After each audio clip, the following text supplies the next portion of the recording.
सर्व शेतकरी मित्रांनो नमस्कार. मित्रांनो, आमच्या सिटीमधील ही बाग आहे आणि 17 डिसेंबरला आपण ह्या बागेला इथरेट मारलेलं होतं.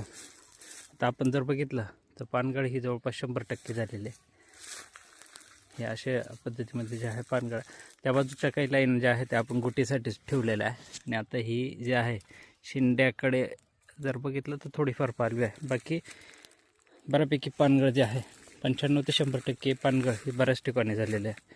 आता यामध्ये पहिलं पाणी कधी द्यायचं याबद्दल बऱ्याच शेतकऱ्यांचा प्रश्न राहतो. तर आपण जी शेंड्याकडे जे आहे ना, इथे थोडंसं वाकून बघितलं तर अजून लवचिकपणा जे आहे या काडीमध्ये आहे. ही ज्यावेळेस कडक होईल एकदम आणि लाकडावाने मोडायला लागेल तर त्यावेळेस आपण समजायचं आहे की या बागेला पाणी देण्याची गरज त्या ठिकाणी आहे. आता लवचिकपणा हा बऱ्याच ठिकाणी जाणवत आहे. म्हणून जेवढी काडी तुमच्या उन्हामध्ये तापेल तेवढी चांगली फ्लावरिंग जे आहे बागेला निघत असते. तर त्या दृष्टीने अधिकाधिक काडी तापून दिलेले आहे आपण. आणि जर या ठिकाणी जर बघितलं तर 100% पानगळ बऱ्याच ठिकाणी आणि लवचिकपणा काडीमध्ये जो आहे अजून आहे.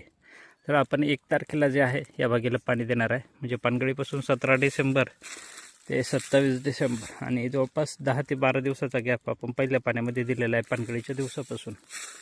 तर अशा पद्धतीमध्ये काडी जर बघितली तर पूर्णपणे तयार झालेली आहे आणि या बागेला चांगली अशी फ्लावरिंग निघेल अशी आपली अपेक्षा आहे.